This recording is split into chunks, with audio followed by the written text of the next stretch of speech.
Hello. Hi. That's why I was talking to you, because we're doing a program on TV. We're doing a program, it's called... we just came from England, actually. We Yeah. started in England. Oh, you're from Belgium? Yeah. Oh, okay. Everybody in Belgium speaks English now? Well, more or less, more or less. What happened? We're a small country. So Yeah. We got invaded. Cultural invasion. A cultural invasion. The Arabs call that ghazu thaqafi. And when you get invaded by somebody else's culture, it begins to take over, like American culture, unfortunately. Yeah. This is your country. We like diversity. The spice of life, they say. Variety. But unfortunately, some people want everybody to eat McDonald's hamburgers. How do you find this place? we like it. Yeah, you know, what's interesting about Belgium is historically, the tolerance movement in Europe began in Belgium because the people there have a lot of tolerance by nature. Tolerance. Yeah, religious tolerance. You know, in Holland, Belgium, exactly. Maybe before Belgium. Before, but it's similar. You know, the cultures are very similar. So it's sad about now some of the problems that you have, because I know there's a lot of problems with the North Africans in Belgium. Well, it's not that bad. It's not that bad. Not as bad as Holland. There's many immigrants in who Holland. come from Eastern Europe who experience problematic situations at work where they live. Yeah. It's not only the It's not only the North North African. Africans. Do you know very much about Islam? Oh, really? Nothing? What do you know? When Yeah. Yeah, seriously, we're curious. Where do you start? Where to start? do you know for Muhammad, he knows Muhammad We know sallallahu alaihi wasallam. Muhammad. Yeah, Allah from and Jesus. Ramadan. Yeah, Ramadan. It's normal. Yeah, the Muslims, you know, we see Islam as an extension of the Judaic and the Christian tradition. And we have in Belgium this Arabic European Liga movement, you know? Yes. Abu Shasha. Yeah. He's quite famous. Oh, he is? It's very Yeah. Because Negative but or he well in both were. Mostly some like him, negative. some don't Yeah, like but him. on the other hand, he's seen as a how you say it, radical Extremist. extremist. Yeah. He's trying But to on the start other- a party also in Holland now. To take over Holland. Yeah.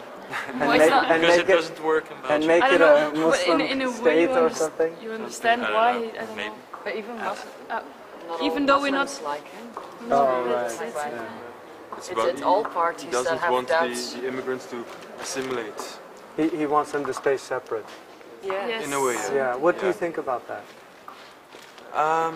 It's ambiguous. I mean, I think you have to adapt a little in a way. Yes. Because I always try to imagine what would I do if I go to another country, if I am forced to go to another Yes. country because of my status. I mean, I'm not.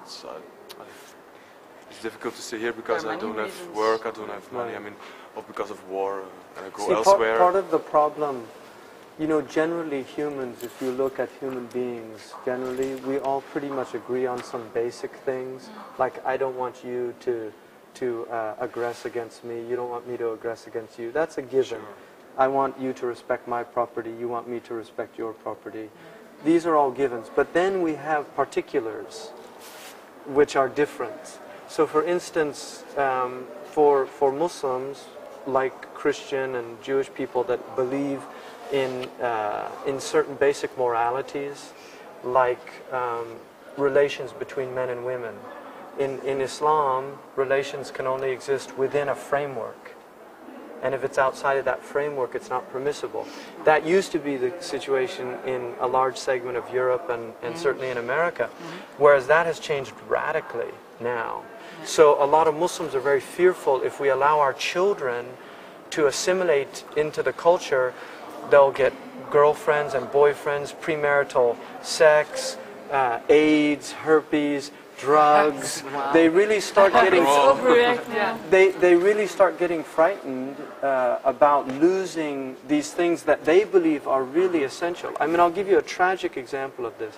In London recently, there was a Kurdish man who killed his daughter, literally killed her. Did you read about that? Yeah, it's tragic, and it's totally prohibited in Islamic law. You can't do that, obviously. Nobody would accept that. But that is the type of trauma that goes on, because he's coming from a Kurdish village where they have a whole understanding. And after he killed his daughter, he threw himself out of a window and tried to kill himself. So it wasn't like he was an evil man. He had to do it in a way. He felt, well, he saw his daughter as an extension of himself. That he was the reason for her coming into the world. And he saw her as doing something that was so unacceptable in his worldview that death was preferable to it. The dishonor was so difficult. Yes. These type of concepts were not alien in the West. I mean, we really did have very similar concepts not that long ago. Now they seem almost silly to a lot of Western people. Like, what's the big deal? A normal communication with people from other cultures that are young like us, and I think we would like for them to have as much freedom what we see as freedom to do and stand. What would you tell people now they're seeing in the Middle East, young people like you who are seeing, and what's the message you want to tell them now? What would you want to tell them? They're seeing you, you know. A couple of million Arabs are watching also. It's difficult to imagine what they go through. What would you want to tell them? No message for them?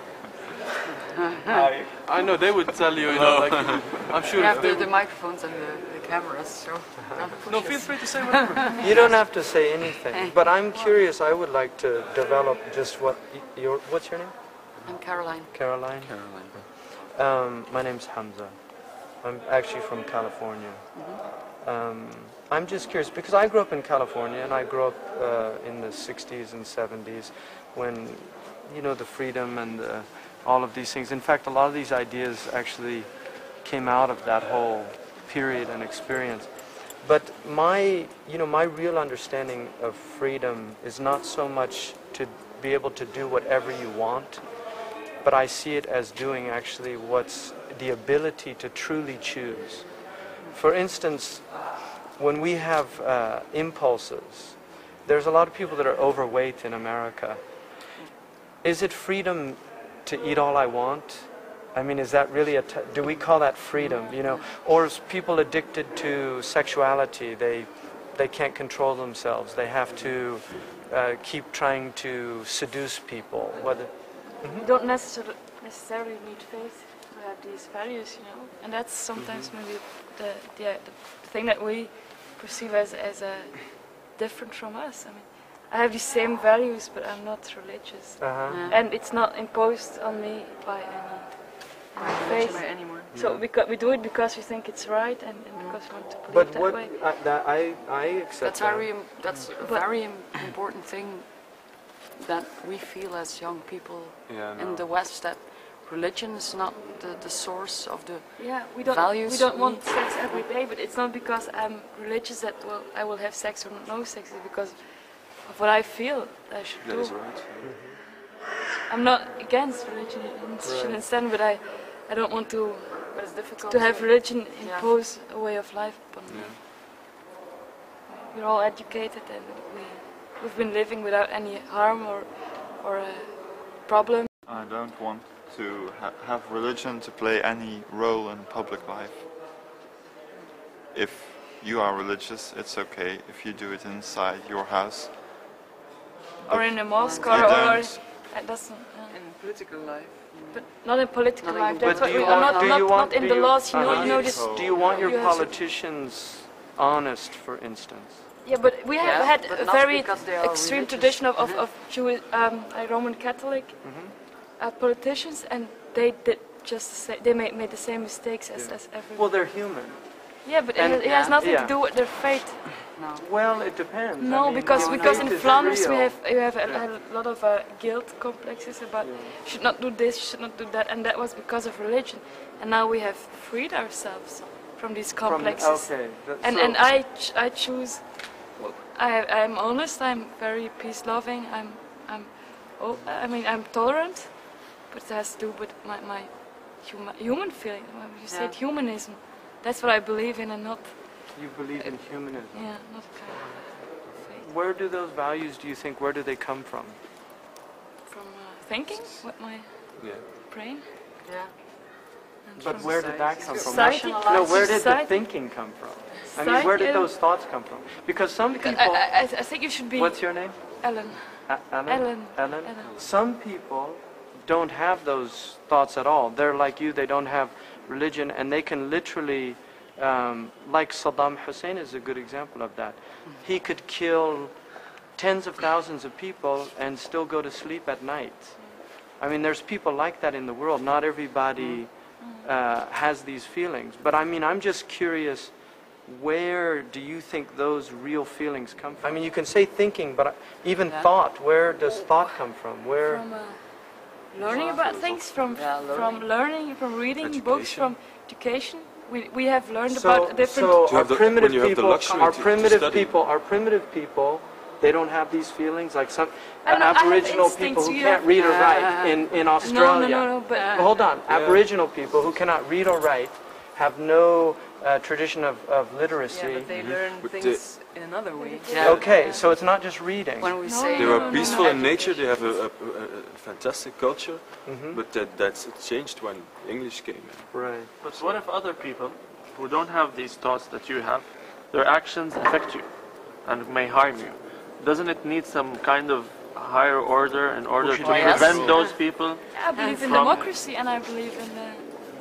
Well, let me ask you something about democracy. For instance, in England, 80% of the English people were against bombing Iraq, and yet the government bombed That's Iraq. not democratic. We were against bombing Iraq. the next elections, I hope they will lose. Yeah, but democracy is the best system, but it doesn't work in practice like it should. But it's the best solution of all worst solutions, I think. Democracy. So the idea of people. The worst. Yeah, the best of the worst. Yeah, that's it. Do you have an alternative for democracy to avoid all that? Well, Definitely. I mean, I think, my personal belief is waking people up is what I really feel the most important thing for me to be doing. Like trying to wake myself up and trying to wake others up. One, to alternative ways of looking at things, because I think that we should challenge ourselves constantly, always. And what means do you have to wake up people? How do you organize to wake up? Well, part of for it is the whole community. What is the Politics, best way not to do that? Yeah, I don't. Political I'm party, very politics. I don't like political parties very much. So that's not I the way think you- I personally prefer communitarianism. I think that the best human beings are people that can monitor themselves. I would rather have people that actually have internal mechanisms that prevent them from stealing than have police that scare them into not stealing. That's all. But I also feel that in order to prevent the temptation of stealing, you have to have more just distribution of wealth.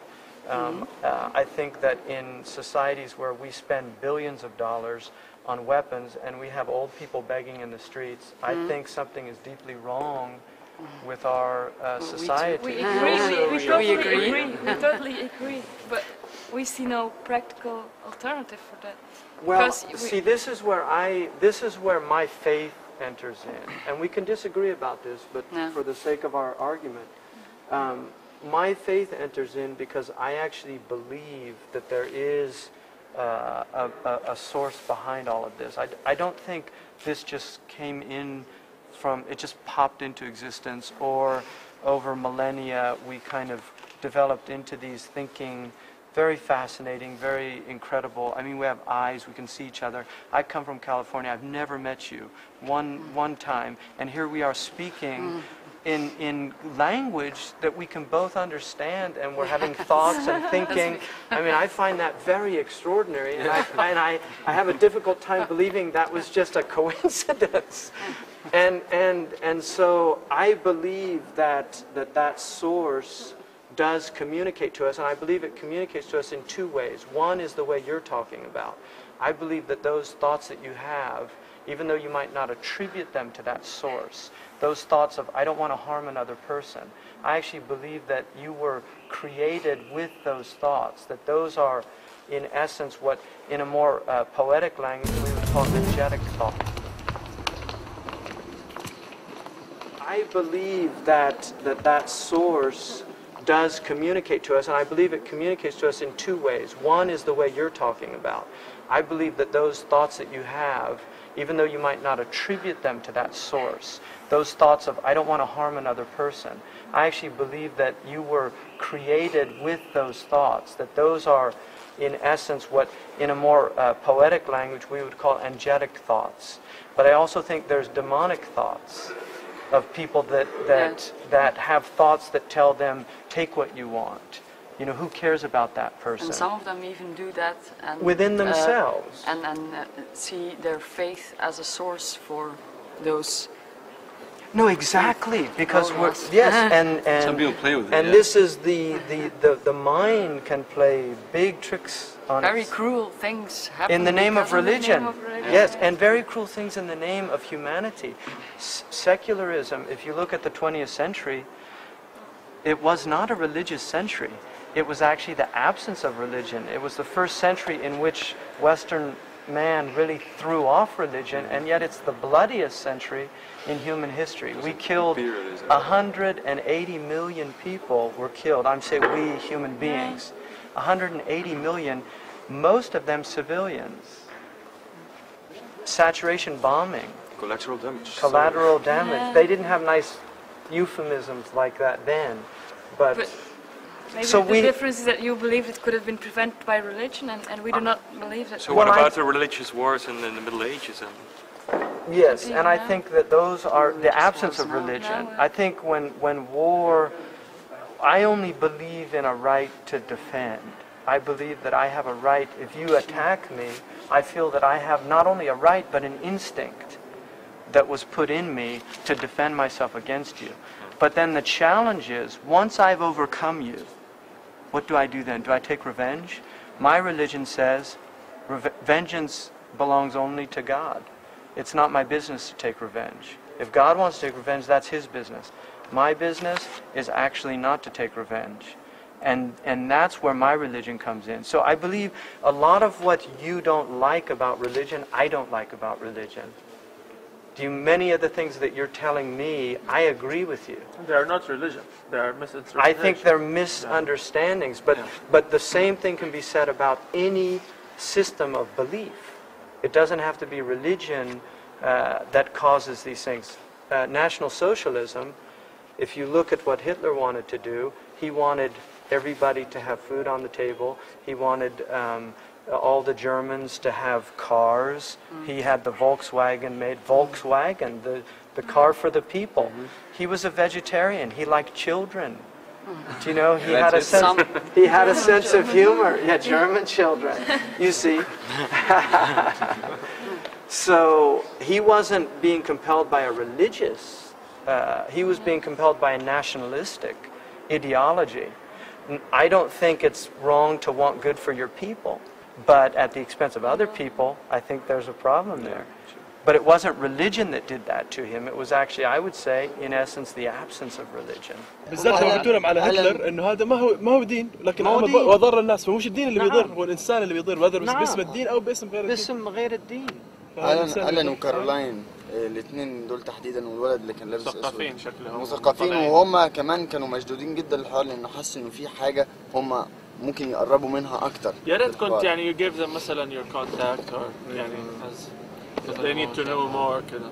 And I think that those feelings that you have, Elaine, those feelings that you have are actually religious feelings. That's how I see them. I mean, But on the other hand, if I were a woman and I went to Islam, I would have difficulties because I would not be allowed the same rights as I have now. I mean, that's a cultural religion. It's much harder for me. Yeah, that's a cultural religion. I would say that wasn't true in the Islamic religion. I think that what's happened to women in the Muslim world has more to do with the culture of the Muslim world than it does. I mean, I have a wife who's from California. She's a Muslim. she grew up in California. My sister became Muslim. We grew up in a very progressive, liberal, humanistic family. It's difficult for us, I think, to see the difference between possible? the cultural religion, as you and the real name it, religion and from, the real from God, right. from Allah. Because This is a big problem because many Muslims do not they don't separate distinguish. these. No. Absolutely. It's a big That's problem. why. And the impression that we have now is that Islam is getting more radical now More than radical. Yeah. compared to 20 years ago. Yeah. Well, the conditions in the Muslim world are also more extreme. The poverty is more, the oppression. Also, if you look at what's happened in just our lifetimes, we watched the Chechen people bombed mercilessly by the Russians. Nobody really did anything. We watched Bosnia happen. All those women that got raped. Nobody really did anything. We watched. But you don't want revenge upon. I agree with you, but humans are humans, and see, revenge is a very natural instinct in many people. And Yeah, for because me, that's what frightens me, you know, because I have nothing to do with. I don't want the Chechens to be bombed, but I can't help it. and so if I don't somebody want to comes be- and blows you up, Yeah, I would want to thinking be the that object you're of the revenge. enemy, you don't want to be the object No, of revenge, no. and you shouldn't be, and I don't believe you should be. And what we're trying to do, I mean, and part of even what we're trying to do in this program is to help Arab youth understand that you're not the enemy. I mean, I live in Brussels. I live between. You're not the enemy, you know. But unfortunately, humans, you know, we have very primitive. We have 3 brains in here. We have what they call the reptilian brain in neurology, right? I mean, I have a medical background. We have a reptilian brain. They call it the R stem, and then we have a midbrain, which is shared by like dogs and cats. And then we have a neocortex. Unfortunately, that reptilian brain overrides the what they call the neocortex, the latest part of the brain, which is what humans have that other animals don't have. Once you move into that animalistic behavior, it overrides. I mean, look. So when morality is situated in the third brain, or right? Yeah. Morality is in the neocortex. It's in the third brain. And the revenge is in that first brain. It's a reptilian instinct. Yeah, but an animal, if you hurt an animal, it lashes. Go ahead, sorry. No, sorry. I always try to have my rational brain overpower my instincts, my instinctive feeling. Because, I mean, I live in Brussels. I mean, I've been robbed as well. And first reaction is, I want this person to be executed, you know, first reaction. But after, no, that's honesty. gut feeling. I mean, that is a gut feeling. Somebody runs you off the road, you want to smash their car. I was shocked by my own thoughts. I did not say executed, but I said punished, you know? Yeah. 10 minutes, and then after 10 minutes you start thinking calmly, and I always try to believe that rational thoughts should, in the end, overcome, you know? The story about when he stole his stuff from the river. Yeah. You know, we have a famous story of a Muslim. His name was Abu Yazid al-Bustami. He was in a hammam, you know, where they go to wash, and all his clothes and his money was in a little box. Somebody came and stole it, and he saw the man steal his things, and he put on his clothes, and he put on the towels, and he ran after him, and the thief saw him. He got afraid. He was running faster. He finally caught him, and he said, "Don't be afraid. I just wanted to say, you can have my things. I don't want you to steal." Muslims, you want revenge. No, for all the I said injustice humans. Islam is not about revenge. It's about justice. And hope No, but you said that the situation at this moment is that extreme that you find that is revenge coming from a desire for revenge. Yes, which I said is a human that desire goes just when that people goes aren't right thinking anymore. Yeah, but you just told a story about not taking revenge. So why? It's much more complicated. No, my point is that your initial desire, some people never get beyond that desire. That was my point. And those are the ones you who are see, making the revenges. those are the problematic people that don't get beyond that initial desire. What you saw in yourself was part of your humanity, and that part can take over. That's my point. Yeah, no. Do you think that morality comes from religion, or? I think that, well, it depends on how we define religion, because I believe there is a natural religion which you have. I think that what you have, this sense of justice and this sense of right and this desire not to harm others, and also to forgive. I believe that that is actually from God, that God made you like that, and that's the highest quality in you. And I believe that the universe that we're in, the way... Do you believe that, for example, the moral thought that you shouldn't kill another person, is that something that was given into us by God? I think it's in us by God, and I think not only we have it, but animals have it. Very few animals kill within the species. For instance, animals that have horns will gouge another species, but when they fight amongst themselves, they don't gouge. They lock horns, like rams. They don't actually gouge. Well, why do they do that? Because it's in our nature not to actually harm our own kind. But don't you think it's more like a rational consequence of the fact that, like, we humans, ages ago, somehow we figured out that the fact that working together as a species would get us farther than, you know, like individuals competing each other, so that the idea of killing another person, it's maybe not about something morality. That's a philosophy. That's called utilitarianism. Jeremy Bentham. Yeah. Wow. You're a philosopher. Everybody's a philosopher. Everybody's a philosopher. يعني النبي صلى الله عليه وسلم ألا لا إيمان لمن لا محبة له، ألا لا إيمان لمن لا محبة له. يعني المحبة هي أساس الدين. الدين الناس ما يقتنعون بالبراهين والحجج العقلية. هؤلاء لو عملتم هؤلاء بمعاملة حسنة وخالق الناس بخلق حسن تعاملون، يعني يتعجبون هؤلاء مسلمون لكن وهم كما كنا نتصور، ولو يعني دعوتهم إلى أكل أو شيء هكذا والله منهم من يسلمون. أنا ما عندي شيء. It was very nice meeting all of you, and we wish you the best and keep an open mind. They say minds are like parachutes. If you don't open them, it's deadly. But this is really a journey that we're all taking. With Sheikh Hamza.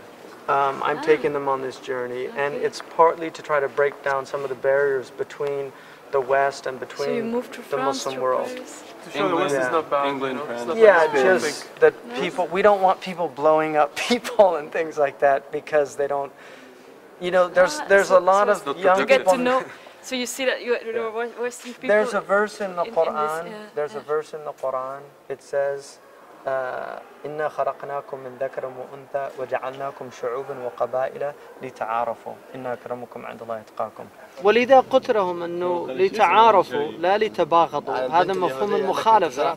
إذا قال لتعارفوا معنى لا لتباغضوا، يعني الله خلقنا وجعلنا شعوب وقبائل لتعارفوا لا لنتباغض. We have created you from pairs, from mates, female, male, and we, God, the creative force, we have made you into nations and clans that you might know one another, not that you despise one another. It's for lita'arafu. It's that you might come to know each other. And then it says, and the noblest in God's eyes are the most conscientious.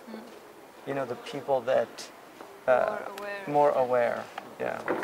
Okay, it's nice. Okay, thank you. Thank you. Bye. Good luck. Bye. Good luck.